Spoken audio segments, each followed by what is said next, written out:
ഞങ്ങൾ ഇന്ന് രാമേശ്വരം കഫേയിലേക്കാണ് പോകുന്നത്. ഞങ്ങൾ താമസിക്കുന്നിടത്തുനിന്ന് ഒരു 20 മിനിറ്റ്സ് എന്തോ ഉള്ളൂ രാമേശ്വരം കഫേയിലേക്ക്, മെയിൻ ട്രാഫിക് ഏരിയ. ഇവിടുന്ന് ഞങ്ങൾ നേരെ രാമേശ്വരം എത്തിയപ്പോഴേക്കും നല്ല ക്രൗഡഡ് ആയിരുന്നു. പാർക്കിംഗ് കിട്ടാൻ തന്നെ വലിയ ബുദ്ധിമുട്ടാണ്. അങ്ങനെ ഞങ്ങൾ പാർക്കിംഗ് എല്ലാം കിട്ടി.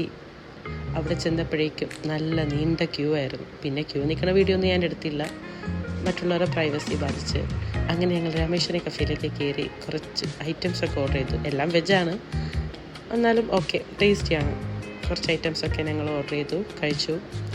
എങ്ങനെ പിന്നെ ഞങ്ങൾ ഐസ്ക്രീം കഴിക്കണമെന്നൊരാഗ്രഹത്തോടെ ജലാറ്റോ എന്നൊരു സ്ഥലത്തേക്ക് ഒരു ഷോപ്പിലോട്ടാണ് പോയത്. എൻ്റെ ഹസ്ബൻഡിൻ്റെ ഫ്രണ്ട് സജസ്റ്റ് ചെയ്തതാണ്. ബട്ട് നല്ലതായിരുന്നു. എനിക്ക് ഐസ്ക്രീം ഇഷ്ടമല്ല, എങ്കിലും ഞാൻ ഒരെണ്ണം ട്രൈ ചെയ്തു. Spanish delight. കുറേ ഫ്ലേവറുകളുണ്ടായിരുന്നു, കുനാഫ, അങ്ങനെയൊക്കെ, മാംഗോ.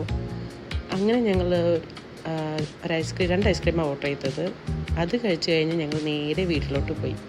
ഇത് ഏർവാട ജയിലിൻ്റെ ഒരു റോഡാണ്, പക്ഷേ ഇത് മോർണിംഗ് ലൈറ്റ് കാണാൻ നല്ല രസമാണ്. അങ്ങനെ ഞങ്ങൾ നേരെ വീട്ടിലോട്ട് പോയി.